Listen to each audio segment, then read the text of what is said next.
यीशु मसीह के मृत्यु के बाद, जी उठने के बाद कलीसिया जब शुरू हुई और पवित्र आत्मा लोगों को मिला और पवित्र आत्मा में होके लोग चलने लगे और परमेश्वर की बातों को समझने लगे, उस समय में वो क्या-क्या बातें सीखते थे या परमेश्वर ने खास रूप से उनको क्या-क्या बताया था इस जीवन को लेके। क्योंकि इन दिनों में जो कुछ भी हो रहा है, हकीकत ये है कि हमें पूर्ण रूप से नहीं मालूम चल रहा है कि क्या हो रहा है। लगभग 2 महीने होने वाले हैं कि ये वायरस हिंदुस्तान में भी हिट हुआ और उसके बाद तरह-तरह की बातें हमें सुनने को मिलती है। विश्व भर में लोगों के मनों में सवाल है और चर्च लीडर्स की ओर से भी अलग-अलग प्रकार की बातें सुनने को मिलती है। कुल मिला के हम ये कह सकते हैं कि किसी ने भी ठीक रीति से अभी तक पवित्र आत्मा से नहीं सुना कि ये क्यों हुआ और कब तक ये चलेगा। अभी किसी को भी ठीक से नहीं पता है। जब हमें पवित्र आत्मा की ओर से, मैं विश्वासियों की बात कर रहा हूँ, चर्चेस की बात कर रहा हूँ और इस समय विशेष रूप से हमारी चर्च की बात कर रहा हूं। जब हमें हम में से किसी को भी पवित्र आत्मा की ओर से कुछ विशेष बात नहीं मिल रही है इस हालात को लेके, तब हमारे पास एक ही विकल्प है। फिर हमारे पास पवित्र आत्मा नहीं बता रहा है तो फिर हमारे पास एक ही रास्ता है कि हम पवित्र शास्त्र में जाएं और ढूंढें, क्योंकि पवित्र शास्त्र के द्वारा पवित्र आत्मा हमसे बात करता है हमेशा। इस थिस्सलुनीकियों की पत्री में जाने से एक बात साफ रीति से पता चलती है कि क्योंकि ये पहली पत्री है, तो सबसे पहले परमेश्वर ने विश्वासियों को परमेश्वर के अपने बारे में और इस विश्वासी जीवन को लेके क्या बताया, क्या शिक्षा दी। आपने इस बारे में पहले भी सुना जरूर है, लेकिन इतना ध्यान नहीं दिया होगा कि इसकी जरूरत क्या थी या इसकी अहमियत क्या है। पहले शताब्दी में अगर आप मत्ती का सुसमाचार में जाएंगे तो उसमें आपको पता चलेगा, और सुसमाचारों में भी है, पता चल जाता है कि यीशु मसीह ने अपने विश्वासियों को, अपने पीछे चलने वाले सब लोगों को बोला था कि एक दिन आएगा जब मुझे क्रूस पे जाना होगा, मुझे मरना होगा मानव जाति की छुटकारा के लिए, यानी मुक्ति के लिए। लेकिन वो बात किसी को समझ नहीं आया। यीशु मसीह के लिए काफी लोग ये मानते थे उस समय कि ये हमारा मसीहा है, लेकिन उसका अर्थ क्या है वो भी उनको पूरी तरह से समझ नहीं आया था। जब यीशु मसीह ने स्वयं पूछा था लोगों से कि तुम क्या कहते हो, मैं कौन हूं, तो सिर्फ पतरस बता पाए, क्योंकि पतरस पर पवित्र आत्मा ने जाहिर किया था कि ये परमेश्वर का एकलौता बेटा है और ये हमारा यानी तुम्हारा मसीहा है। लेकिन कुछ समय के बाद उसका असर खत्म हुआ। आप पवित्र शास्त्र का जब अध्ययन करते हो तो साफ रीति से पता चल जाता है। यीशु मसीह ने कहा कि मुझे मरना होगा, फिर मैं 3 दिन और 3 रात के बाद जी उठूंगा। वो भी उनमें से किसी को भी, सिर्फ विश्वासियों की बात नहीं कर रहा हूं, जो यीशु मसीह के संग 3 साल तक दिन रात रहते थे, उनको भी नहीं समझ आया। यीशु मसीह की मृत्यु के पश्चात जब यीशु मसीह उस कब्र में थे, उस समय उनको बिल्कुल भी उम्मीद नहीं थी कि यीशु मसीह 3 दिन के बाद जी उठेगा। ऐसा कुछ भी इनके मन में नहीं था। जब जी उठा, उन स्त्रियों ने आके संदेश दिया कि हमने यीशु मसीह को देखा है, वो जी उठा है, तो उन्होंने विश्वास नहीं किया। ये कैसे हो सकता है? कहने का मतलब ये कि आत्मा की बातें उनको जल्दी समझ नहीं आती थी। लेकिन यीशु मसीह ने जब उनको कहा कि मैं फिर से आऊंगा इस्राएल का राजा के रूप में, वो उनको समझ आया। तब उन्होंने तुरंत सवाल पूछा, बल्कि सवाल पूछे सबने, और उनका सवाल ये था कि मत्ती का सुसमाचार में अगर आप चलते हैं तो उसके 24वें अध्याय में लिखा है कि जब यीशु मसीह ने कहा, जब यीशु मसीह को उन्होंने यरूशलेम का उस आलीशान मंदिर दिखाया, उसकी खूबियां बताई, तो यीशु मसीह ने कहा कि वो दिन दूर नहीं है जब ये मंदिर ढा दिया जाएगा और ऐसा होगा कि एक पत्थर पर दूसरा पत्थर भी नहीं बचेगा, ऐसा हो जाएगा। तब उन 12 प्रेरित जो थे, वो अकेले में आके, एकांत में आके यीशु मसीह से सवाल पूछा कि प्रभु ये सब कब होंगे और तेरा आने का और फिर दुनिया का अंत का क्या चिन्ह होगा। तो उनके पास 3 सवाल थे और मुख्य रूप से हम कह सकते हैं 2 सवाल थे। एक कि प्रभु ये सब कुछ होगा और तेरे आने का चिन्ह क्या होगा, और फिर दुनिया का अंत का चिन्ह क्या होगा। तो 2 बातें मुख्य रूप से हम कह सकते हैं कि यीशु मसीह का लौट कर आने का और फिर दुनिया कब खत्म होगी, और उसके बारे में यीशु मसीह ने उनको बताया जरूर है पवित्र शास्त्र में। उसके बाद थिस्सलुनीकियों की इस पहली पत्री में विस्तार रूप से हमें बताया गया है कि हमें ले जाने के लिए जो प्रभु यीशु मसीह आएगा बादलों पर, उसके बारे में सबसे पहले उनको शिक्षा दी गई थी। यानी उद्धार की शिक्षा देने के बाद जब लोगों ने उद्धार पाया और यीशु मसीह के पीछे चलने लगा, तो सबसे पहली शिक्षा उनको ये दी गई कि हमारे पास एक आशा है और उस आशा को बरकरार रखने है, क्योंकि यीशु मसीह कभी भी आ सकता है, बादलों में कभी भी प्रकट हो सकता है और हम सबको यहाँ से वो लेके जाएगा। उस आशा के कारण आप लोग जब प्रेरितों के कामों में जाते हैं तो वहां पर क्या दिखाई देता है कि उनकी प्रार्थनाएं अलग थी। आज जब हम लोग प्रार्थना कर रहे थे तो मैं सबकी प्रार्थना ध्यान से सुनने की कोशिश कर रहा था। आवाज कम आ रही थी, कुछ लोगों की प्रार्थना साफ सुनाई दे रही थी, तो मैं प्रार्थना पर ध्यान दिया। आज की हमारी प्रार्थना में, आज की मतलब सिर्फ आज की तारीख की बात नहीं कर रहा हूँ, इस 21वीं शताब्दी में मसीही लोगों की, सिर्फ हमारे चर्च के लोग नहीं, बाकी जो मसीही लोग हैं उनकी भी बात कर रहा हूँ। हमारी हम सबकी प्रार्थना में और पहले शताब्दी में जो विश्वासी थे उनकी प्रार्थना में फर्क है। क्योंकि फर्क इसलिए है, वो इस दुनिया से इतना प्यार नहीं करते थे जितना आज, जब मैं बोलूंगा तो सबको अच्छा नहीं लगेगा, जितना हम इस दुनिया से, इस संसार से प्यार करते ना, उतना वो लोग नहीं करते थे। वो लेकिन संसार के लोगों से प्यार करते थे। उनके मन में एक बोझ रहता था कि इन सबको बचाना है, इन सबको मुक्ति का मार्ग बताना है। अगर हमने नहीं बताया तो इनको कभी हो सकता है कि सुनने का मौका ना मिले, और अगर यीशु मसीह इसी साल लौट कर आए तो हम तो चले जाएंगे लेकिन ये रह जाएंगे। तो उनके पास ये बोझ था, एक कंसर्न था। ध्यान रखना, वो दुनिया की चीजों से प्यार नहीं करते थे लेकिन दुनिया के लोगों से प्यार करते थे, इसलिए वो लगातार सुसमाचार सुनाते रहे। थिस्सलुनीकियों की पहली पत्री 4 अध्याय और इस 4 अध्याय का 13वां पद से हम पढ़ते हैं। हे भाइयों और बहनों, इसमें बहन शब्द नहीं है लेकिन हमें मालूम है कि यूनानी भाषा में जब वो भाई लिखते थे उसमें भाई बहन दोनों होते थे। हे भाइयों, हम नहीं चाहते कि तुम उनके विषय में जो सोते हैं अज्ञानी रहो। ऐसा ना हो कि तुम दूसरों के समान शोक करो जिन्हें आशा नहीं। क्योंकि यदि हम विश्वास करते हैं कि यीशु मरा और जी भी उठा, तो वैसे ही परमेश्वर उन्हें भी जो यीशु में सो गए हैं उसी के साथ ले आएगा।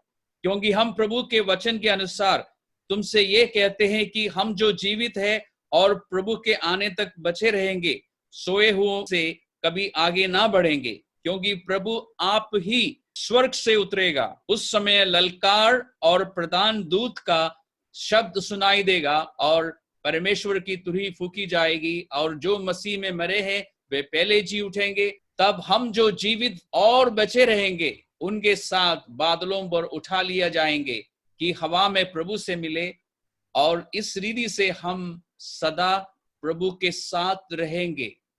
इस प्रकार इन बातों से एक दूसरे को शांति दिया करो। मैं जानता हूं कि ये पद सिर्फ उस दिन या इस अध्याय में से ज्यादातर सिर्फ उस दिन पढ़ा जाता है जब किसी की मृत्यु होने के बाद कब्रिस्तान में उनको दफनाने के लिए ले जाते हैं, उस जगह पर ये सब पद पढ़े जाते हैं। उसके बाद इस बारे में कोई चर्चा नहीं करते। लेकिन पवित्र आत्मा ने ये पैसेज जो है इस काम के लिए नहीं लिखवाया था। ये विश्वासियों की आदि शिक्षा में है कि एक दिन यीशु मसीह बादलों में प्रकट होगा, और जिस दिन वो प्रकट होगा, जो लोग प्रभु में सो गए हैं वो जी उठेंगे, और जो जीवित है वो बदल जाएंगे, और हम सब यहाँ से फिर ऊपर को जाएंगे, हवा में प्रभु से मिलेंगे। उसके बाद हम प्रभु के साथ रहेंगे। और ये आश्वासन, ये सिर्फ विश्वास की बात नहीं, इस आशा के कारण लोग खुशी से अपने जीवन को काटते थे इस संसार में।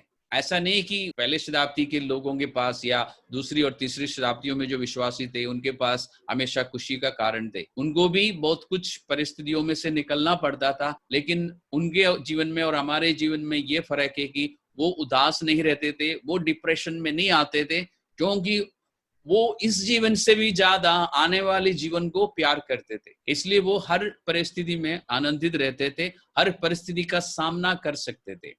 अभी कुछ समय पहले प्रकाशित वाक्य का अध्ययन करते हुए मैंने स्टूडेंट्स को, अपने बाइबल कॉलेज के स्टूडेंट्स को एक बात बताई। आज मैं आपको भी बता रहा हूं। कई बार कठिन परिस्थितियों में से जैसे अभी हम निकल रहे हैं, क्योंकि हम लोग घर पे बंद है, बाहर नहीं जा सकते, काम पे नहीं जा सकते, बिजनेस में नहीं जा सकते, और लॉकडाउन जब खुल जाएगा तो क्या होगा हम में से किसी को कुछ नहीं पता है। हमारे बिजनेस में कितना असर पड़ा होगा, कुछ लोगों को अभी से पता चल रहा होगा, लेकिन बाद में कुछ लोगों को बाद में पता चलेगा। नौकरी होगी नहीं होगी, पूरी सैलरी मिलेगी नहीं मिलेगी, कुछ नहीं पता है, और ये बीमारी इस देश में कब तक रहेगी हमें नहीं पता। और ज्यादातर लोग टेलीविजन देखते होंगे और इंटरनेट में पढ़ते होंगे तो उन सब बातों से परेशान भी रहते होंगे, जैसे कि अभी प्रार्थना में कुछ लोगों ने जाहिर किया। मुझे मालूम है कि हमारे बीच में कुछ लोग पिछले दिनों में काफी डरे हुए थे, काफी परेशान भी रहे हैं, लेकिन परमेश्वर ने उनकी सहायता की, प्रार्थना से और वचन पढ़ने से वो उन बातों से बाहर निकले हैं। मैं आपकी सहायता के लिए बताऊंगा, कुछ दिनों पहले मैंने एक टीचिंग दी है, आई विल नॉट फियर, मैं नहीं डरूंगा।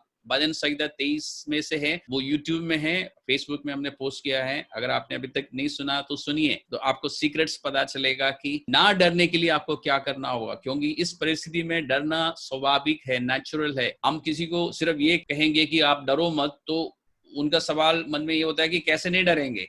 और ये सही बात है कि जिस परिस्थिति में से या जिस हालात में आज हम निकल रहे हैं, इसमें डरने वाली बातें हैं, डरने वाली चीजें हैं, लेकिन उन डरने वाली चीजों से और डरने वाली बातों से हम कैसे नहीं डरेंगे, वो पवित्र शास्त्र में है। और मैंने उसके बारे में एक छोटी सी शिक्षा दी है, और वो बहुत लंबी भी नहीं है, शायद 14 या 21 मिनट की है, आप जल्दी से सुन सकते हैं, फिर उसको प्रैक्टिस कीजिए, आप डर से बचे रहेंगे, आप डरेंगे नहीं, आप परेशान नहीं होंगे। क्योंकि रियलिटी, हकीकत ये है कि हमारी परेशानी से या हमारी चिंता करने से या डरने से हमारी परिस्थिति नहीं बदलती, ये आप जानते हैं। लेकिन आपकी चिंता और आपका डर दोनों मिलके एक खूबसूरत काम आपके जीवन में कर सकते हैं, और वो है कि आपकी शांति को वो चुरा सकते हैं और आपको परेशान कंटिन्यूअसली रख सकते हैं।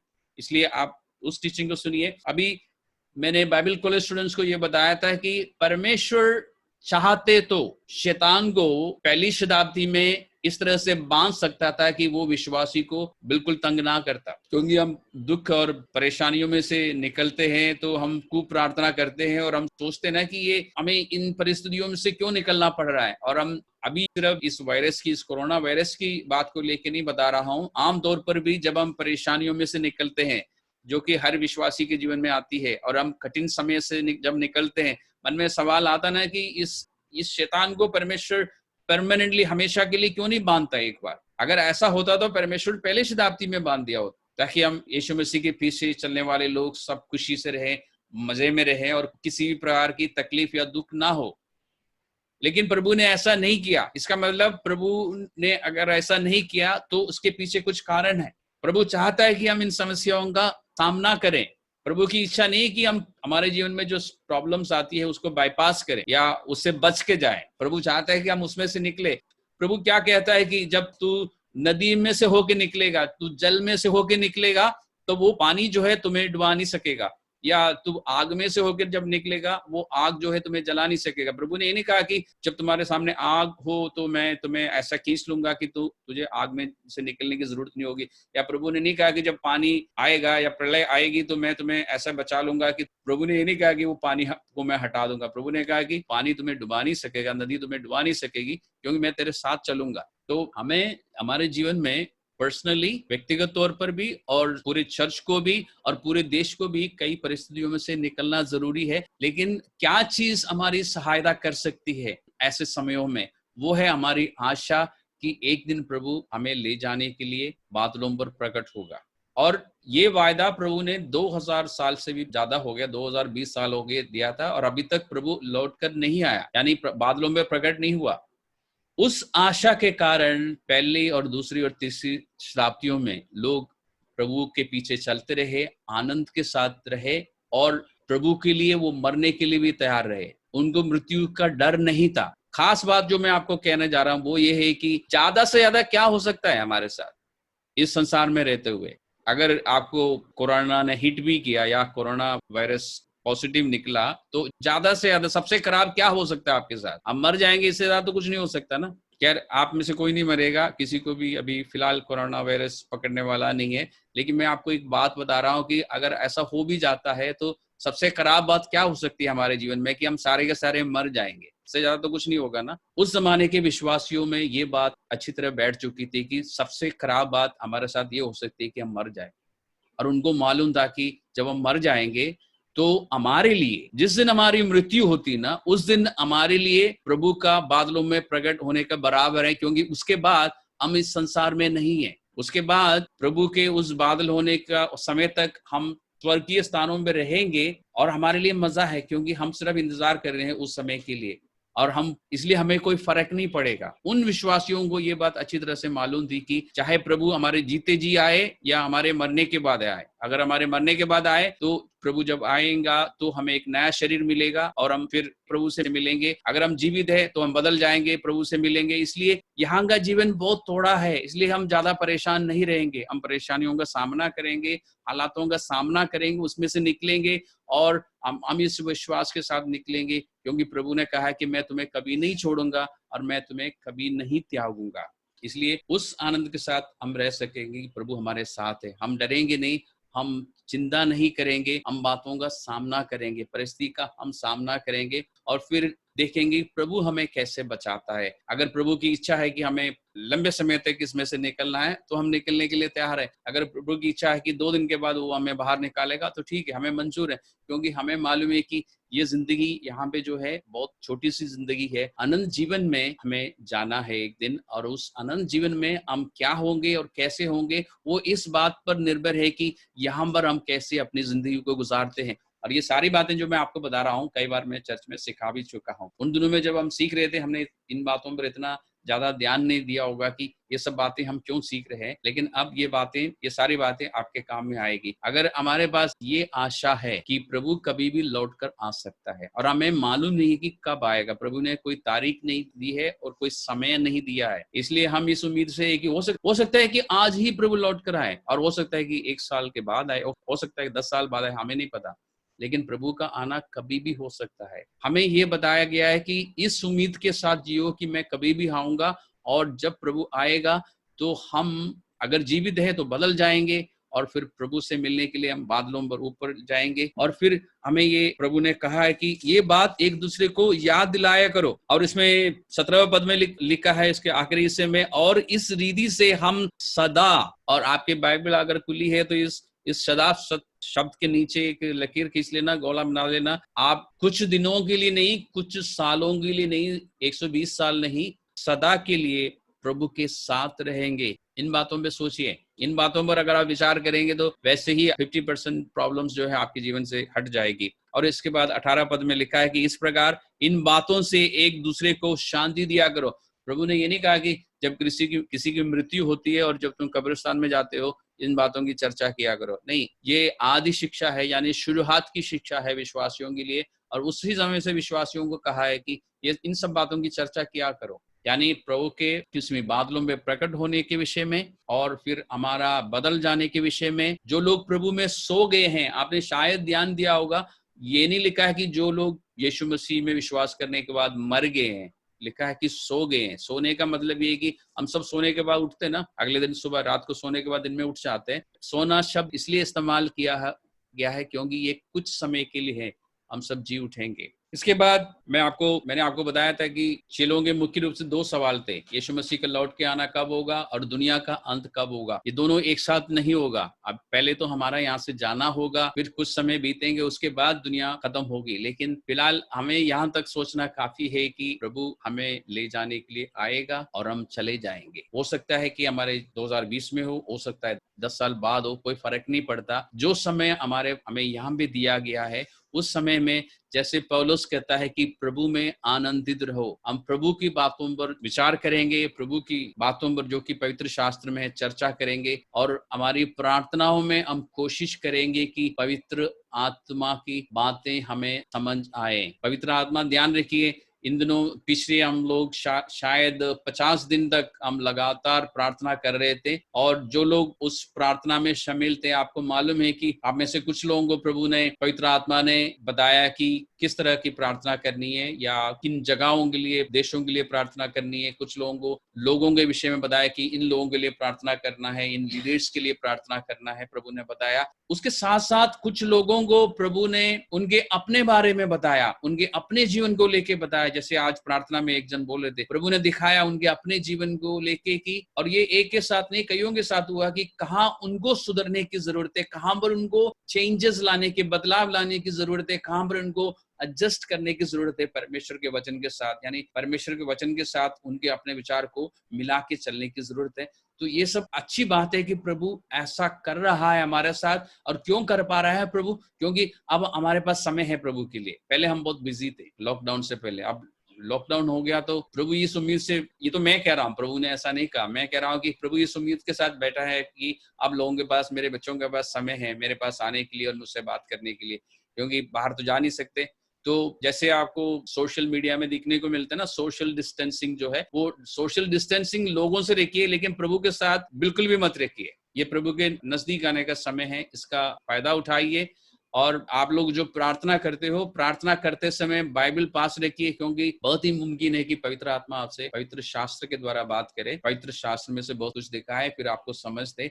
इसलिए प्रभु से सुनने की कोशिश करो, और जो बातें बाइबल में है, जो पहले से लिखी गई है, थिस्सलुनीकियों की पत्री को एक दो बार पढ़िए, और उसके बाद इन दिनों में जो भी पुस्तक पढ़ने के लिए पवित्र आत्मा आपको बता रहा है वो आप जरूर पढ़िए। अगर आपको पवित्र आत्मा की ओर से ऐसा कुछ भी इंस्ट्रक्शन नहीं है बाइबल की कौन सी किताब पढ़नी है, तो मैं आपको बताता हूँ, आप प्रेरितों के कामों को पढ़िए और देखिए शुरुआत के विश्वासी जो विश्वास के नाते हमारे पूर्वज थे वो क्या करते थे, उससे आपको काफी सहारा मिलेगा, आपका विश्वास बना रहेगा, आपको प्रोत्साहन मिलेगा कि जो लोग हमसे पहले थे उन्होंने ऐसा किया तो हम भी ऐसे कर सकते हैं। और उनका ऐसा करने के पीछे कारण क्या था, उनको एक बात मालूम थी कि ये जीवन बहुत छोटा सा है, कुछ समय के लिए हम यहाँ पर है। पतरस की पत्री में इसलिए पतरस ने पवित्र आत्मा से प्रेरणा पाकर कहा कि हम यहाँ पर मुसाफिर है, हम यहाँ पर यात्री है और हम परदेशी है, यानी ये हमारा देश नहीं है, हम परदेशी है और मुसाफिर है। उर्दू में और हिंदी में यात्री लिखा होगा। We are travellers, we are sojourners, we are just passing by. हम परमानेंटली यहाँ पे सेटलमेंट के लिए नहीं आया है, इसलिए यहाँ पे परमानेंट सेटल होने की ख्वाब मत देखिए, क्योंकि हमें जाना होगा यहाँ से।